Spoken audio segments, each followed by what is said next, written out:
আজকে আপনাদেরকে ডিম পাতুরি বানিয়ে দেখাবো। প্রথমে আমি এখানে কালো সরিষা নিয়েছি আর নিয়েছি জিরা। এগুলো আমি ভালোভাবে বেটে নিব। বেটে নেওয়া হয়ে গেলে এখানে আমি বেশ কিছুটা বাদাম নিয়েছি, বাদামটাও আমি বেটে নিয়েছি। আর এখানে দিয়ে নিলাম 1 মুঠ কেটে রাখা পেঁয়াজ।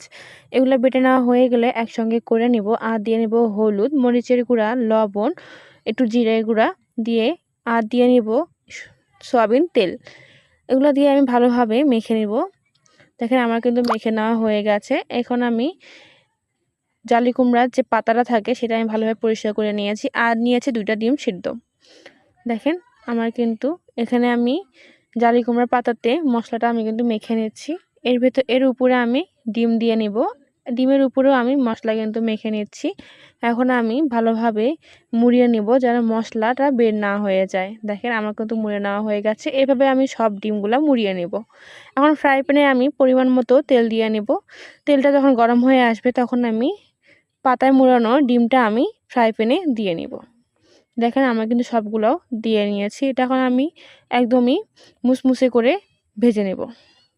দেখেন আমি কিন্তু উল্টে উল্টে দিচ্ছি। এটা কিন্তু জালটা মিডিয়াম রাখতে হবে। একদম জোরে দিলে বেশি কালো পুড়ে যাবে। দেখেন আমার কিন্তু ভাজা হয়ে গেছে। এখন আমি এটা নামিয়ে নিব। এই ডিম পাতুরি খেতে কিন্তু অনেক মজা। আপনারা বাড়িতে একবার হলেও ট্রাই করবেন। দেখেন ভেতরটা কিন্তু অনেক সুন্দর হয়েছে। খেতেও কিন্তু অনেকটাই মজা।